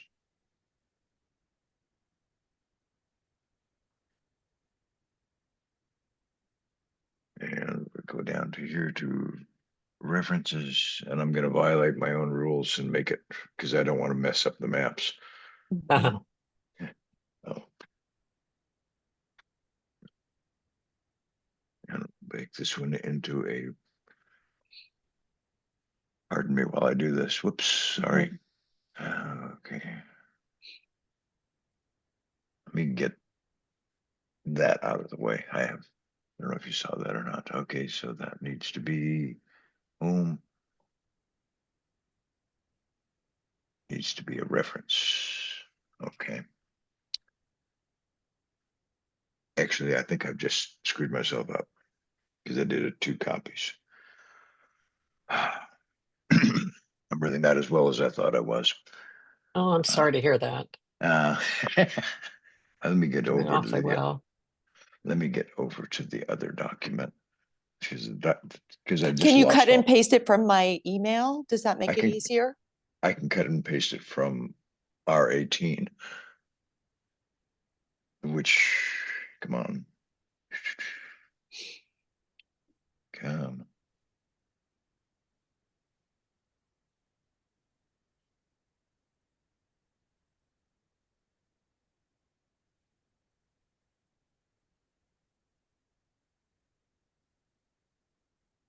Okay, was these,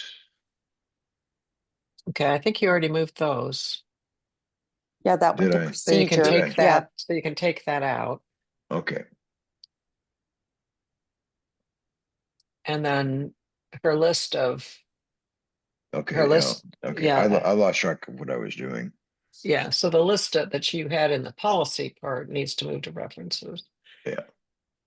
So I think it was procedure part. I'm sorry, procedure And what part. policy was? It was procedure 13, I think. So down Oh, there below we is go. the list. That just needs to be moved down to references. There were, yeah, yep. A lot. Mm-hmm. Yeah, and Susan checked all those out. So thank you for all that work. I think it goes down Mhm. further. Yeah. And a lot of it will be, as changes to the cleaned up.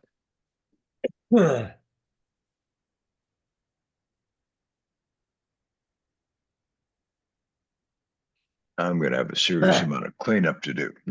Yeah. We won't expect anything today, Tom. I think you Yeah. need to take a Oh, nap. those just all turned into references. Oh, Can you just undo it and you know what to do later? okay. What I can do is I'll just treat it as plain text, and then I'll figure it out. Yeah, I think if you highlight and move to the right. And feel But free anyway. to send it to me if you want me to look at it with after I you will- do that. I will no doubt do that. Did you have hyperlinks in any of these, or they're all spelled out? They're all spelled out. Yeah, I yeah. went back in and changed them so they're spelled out, but they were links when I sent them, but whatever you want to do. I think it's going to be more maintainable if I leave them as spelled out. Okay. Okay. Okay, now back to Policy 18, I guess we are. monitoring, that's 16, okay, 16, 17. okay. Meeting etiquette. So we're at the point now where we're past, we don't have public comments, so we can save on that. So, and I think the others are okay. So why don't we go through this real fast? And then I think, what else do we have before we go through this? Are we getting close on the end of the policies? We have, yes, actually, this is the last policy. Oh, okay, good. Oh, So this is something we talked about at a previous meeting that I just really, really like what Wyatt had written up as a kind of a cover to our bylaws when we were presenting just some theories of, or not theories, but just general principles, I guess, of how we operate. And so he provided this to go into a policy at some point. I don't know where it should be placed, but and I don't, that we have transparency, and I don't know if it's just meeting etiquette. It's really it almost falls into the NCAC mission a little bit, or that we I'm operating principles or something. mhm. Operating principles, I think, is almost more what it is. I'm actually, I'm not sure that does it any better. It is all sort of etiquette. I'm not wedded to this, but it's generally considered meeting etiquette to do this sort of thing. Whatever. Oh, how does Robert's Rules of Order describe that demeanor Well, in meetings? it's not just meetings. That's what I think we as an Oh, organization need to be it's not me. transparent. Oh, okay.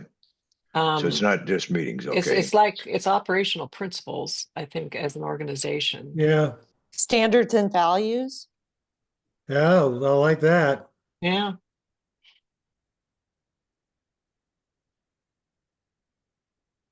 And at the risk of messing up your numbering, Tom, I think having it a little higher up, actually, like at the top. Is I'm going to uh, rearrange everything. So mhm, if Yeah, people this should want be to, actually policy 1. okay, mhm.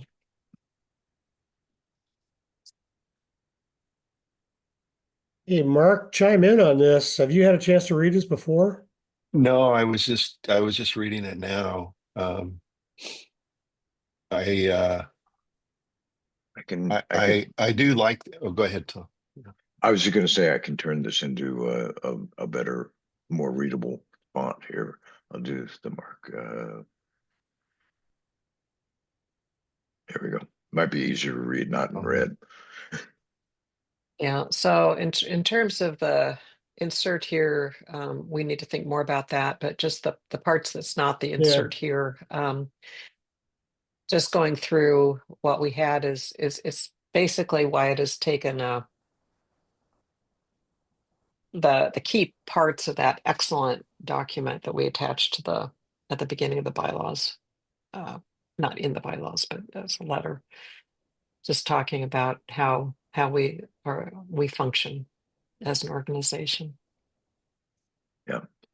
I'll take it on as editorial responsibility to see what I can do about just forward referencing that Okay. as much as I can. Thank you. So why don't we not approve this at this point, but just it's something to think about for next time, and you'll have a chance to look at it. And if there's any other things that need to be added or Mhm. verbiage, yeah. But so it'll be policy number 1. I hope you're not in love with the current numbers because they're all going to change. That's great. No, And And this is who owns something this? that Wyatt. I'll contribute to it. yeah, please do. It's something that was really needed, last year when we were doing the bylaws and when the new officers came in, and the lack of trust that was in the organization, that I think the new officers need to be really commended on being able to, on changing that. But I think this is really important to keep as a values and standards. I mean, standards and Yeah, values. That was yeah. great, Susan. Okay, so I think we have enough on that. Is that, do you guys kind of like having that as a policy one to be edited? I like it Yeah. as policy one. Yep. Okay. Michael, you're kind Yeah, of thinking, okay. I confess that I'm reading this. I like it. I like it a lot, and I think it's important, and it sets a good tone. But forgive me, I'm listening to national politics, and I see three words here: diversity, Oh, equity, inclusiveness. DEI, wokeness, blah blah blah blah. And I'm laughing because this is important. Yeah, This is well, important.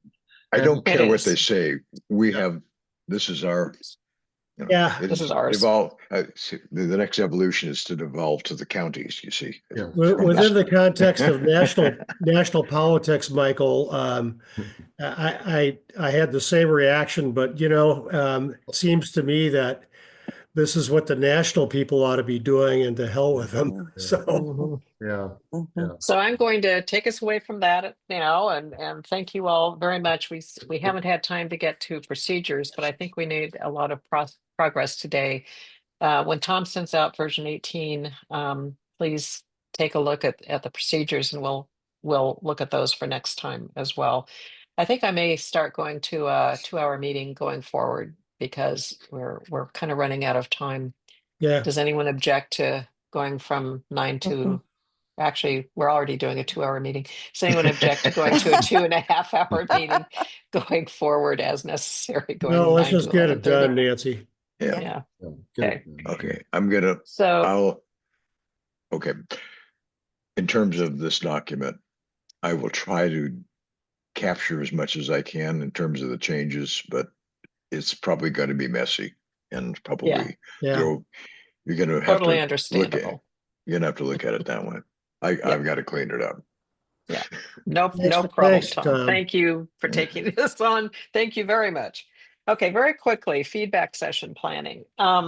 So I've been thinking that I think we're going to need to have a special meeting to for the acceptance of the PPNRs like we did for the bylaws last year. I just don't see that we could do this I mean, just look at today, that we're going to be able to do this in a general meeting. So I would like to suggest that we recommend to the board setting up May 10th as a special meeting to adopt the PPNR, the initial policies, procedures, and references document. Then backing up from that we set up, just as placeholders, 8 dates for feedback sessions. So last time we had 11. I don't think we're going to need as many this time. I don't think we're going to be generating as much interest, and hopefully we could do it at maybe 3 or 4 feedback sessions, but at least get placeholders on the table. And I'd like to suggest doing Wednesday evenings and Saturdays beginning for the end of March. Well, actually, probably mid-March. So it'd be a fairly aggressive schedule again, so that we have a document that, because we're going to also have to go through county council, and hopefully Sarah can do that fairly quickly. She said some of it will go through county council, some of it won't have to, but if we can have her start on those things that she thinks might have to early on, then that will be helpful. Luckily, the policies, procedures, and references, it's not as formal as bylaws. It shouldn't be as difficult, but just, we may not get that many people coming to a special meeting, but as long as we have our 15, we can still pass them. I have contacted Rand. We talked about it in the board meeting, but I contacted him to talk about dates that don't conflict with the community plan stuff, because they're also doing a lot and we don't want to get in their way. He told me that just he's traveling, so but he told me at this point they're still setting their calendar, and he referred me to one of the other subcommittee members. And so I'm going to try to get with her, but it sounds like at this point things are still up in the air. Tom, do you have any comment on that, on when they might be ready to start their own feedback sessions? We are just about to get to the meat. Mhm. But to this point, we have just been setting establishing an agreement on community values. Now we have gone through the 406 to see what needs to change there and see where we now have options. So the actual meat of the community plan is the requests for change to the county. And they're in two categories. One is things we think that they might do and things that we would like them to do that we know that they won't. Uh-huh. Okay. So you think that that will happen before you actually go to the membership then? This has got to happen before then. And we've got Okay. several meetings before we can get done with that. Okay. So you think if we do our feedback sessions starting, say, mid-March through mid-April, we should be okay. We won't be getting in the community plan committee's I feedback believe sessions way. that's it. I think that's a safe assumption. That may not be Okay. what Rand says, but that's what I believe. Well, he certainly sounded like they wanted to be reasonable too, and so Yeah. yeah. So okay, I appreciate that, because it'd be nice if we could get out of their way completely. Mhm. And these will be revisited, but it should be a lot less. So Yeah. so if Nancy, I it's have a, Mhm. I'm sorry, I have a quick question. Did you say May 10 as a special meeting Yes. potentially? I just wanted to flag that is Mother's Day weekend. Oh God, thank you. I guess it was last year too, then, wasn't it? I just picked the second. It would have been it's like the Mhm. month in between the April and the June meetings, which are always Yeah. the second. Yeah. Good I point, just pulled out Susan. my calendar because something in the back of my head was saying there's something that weekend. Well, I think it was last year too. I think it Mhm. was Mother's Day weekend, but we can avoid that. So yeah, let me look at, So I'd like to make how a about the comment 17th? Oh, what, Tom? just in terms of a review. I think the Mhm. policies are important to have meetings on. The procedures are implementing those policies. So the only really binding things are in the policies. Okay, well, that makes it a lot simpler. Yeah. But in terms of the overall document, I think it still has to be approved by the membership. That's So true. there But may be some people who are going to care. yeah, I think where I was going is that a couple of meetings on the policies and about 4 meetings on policies and 1 or 2 meetings on the procedures. And I'm pretty sure nobody's going to care. Oh, I've gone back Policies, and forth yes. on that. Policies, I yes. Procedures shouldn't create controversy because there should be no conflict. Should, I know. yeah, I hope you're right. Let's just put it that way. I hope Okay. you're right. I think that makes sense. But after after seeing some of these meetings, what was it, 4 hours for the May 14th meeting last year? So on Yeah. something we thought was pretty well resolved, I wouldn't bet on it. So I think if we set up the 8 days, as we get farther along, we can say more about what we're covering Okay. when. And I hear you about, let's do the policies first, but then we've got these things where we've got procedures attached to a policy. So would it make sense logically to actually bring a procedure, cover the procedures at the same time we cover the policy or not? And I hear you. You're suggesting we break them out. We do policies first and then we loop back around and do procedures. But as soon as we do that, we're going to get people saying, well, wait a minute, I disagree with the policy. I mean, you're gonna have that going back and forth. So it's 11. If there's no objection, I'm going to extend the meeting by 10 minutes. Hearing none, we extend the meeting to 11:10. Okay, so let's But we can discuss that more as we go. I just wanted to get kind of a general sense and hear what you guys think about that. I'd like to go ahead and start planning for around the middle of March, and then we always have to go back and revisit also, and then have a catch-all one at the end, perhaps. But the other thing that's important, I think, with the policies and procedures and the references is that it affects the board members, the executive board members, maybe at least as much or more as anybody else. And so I want to make sure that they're all comfortable too. So, Mark, we may need to set up special board meetings maybe to talk about some of these, unless you want to have the board members just come to the regular feedback sessions. So that's something else to talk about on how you want to handle some of these. Or we can also just take the parts that we think are relevant most to a particular officer and discuss that with them.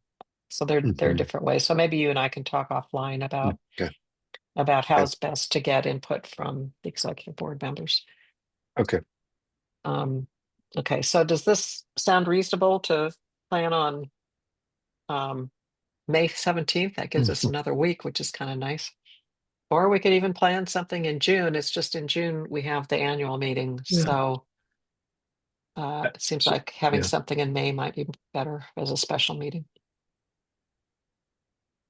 So I think I might have a conflict on the 17th.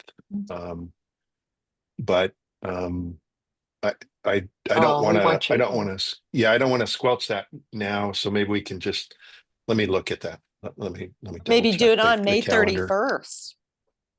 The week So- after Memorial Day weekend. Yeah, we could do that. How does that look for you, Mark, and the rest of you? Yeah, let's see, the 31st. It's 2 days 31st. or 2 weeks before the general membership, annual general membership meeting. That actually looks better for me, but It gives us more time yeah. too. Yeah. How about anybody else? Anybody else have a problem with May 31st? Not that I know of. Okay, well, let's tentatively plan on that then. Let me add this. And then maybe we start feedback sessions a little bit later in March. We'll kind of go by your, I'll talk more with Rand and his designee but it seemed like Wednesday evenings and Saturday mornings worked pretty well, at least until the farmers market starts for the feedback sessions. People seem to, or no, I guess it was Saturday afternoons. People wanted 2:00. They wanted. So I think we just follow the same schedule in general. Does that sound okay to people? I think Just we have FYI, end of March, I will be traveling. So Okay. you don't really need me anyway. So Yeah, right. Yeah, sure. You can't travel. Yeah. So I'll talk to you offline about certain dates that we can avoid. Okay. So this, and then as we get closer, we'll know more how to organize these and have an actual schedule with topics and things. But I think as the document is still evolving, I'd like to maybe put dates out and report tomorrow that we're going to be having these, but without specifics. Any objections to that? Okay, so that takes us right into the membership meeting preparation. And I was just going to give a very brief talk that we are working. People are welcome to go into our meeting files and seeing the documents. By the way, Michael, they've been putting the final minutes back into the meeting documents. So I'm going to ask them to break it out and put it in as a separate line item in the archives as minutes. Okay. But they've been finalized and captured. They're just not in the normal spot because I was asking them to put agendas and things into a meeting document for our meetings instead of just having agenda, so everybody could get all the other documents. But afterward, I want the minutes separate. So anyway, back to that we have been working on this, that we're planning feedback sessions, that we're planning. I guess I can't announce a meeting date, but I'll just say sometime in late May until the executive board has a chance to meet and say if the date will work, and then we can get that published for people's calendars, and then we'll get and that we will soon be publishing some dates for feedback sessions.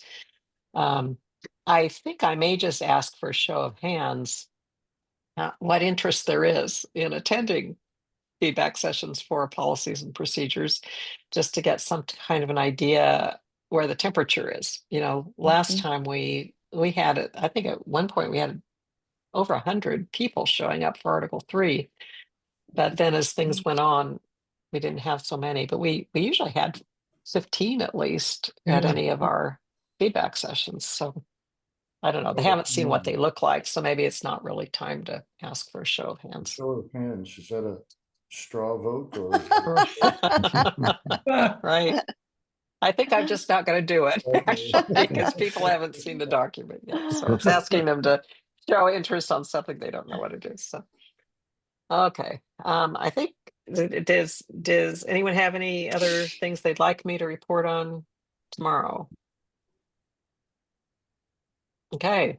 I just want to thank all of you. You were tremendous. Wait a minute. Are you going to approve the minutes? No, I'd asked you if we could postpone to the next Postpone meeting. those? Okay, last. Yeah, I have a number of comments on them, and I Okay, just good. didn't want to All go right, through it. let's do that. All right. Okay, thank you.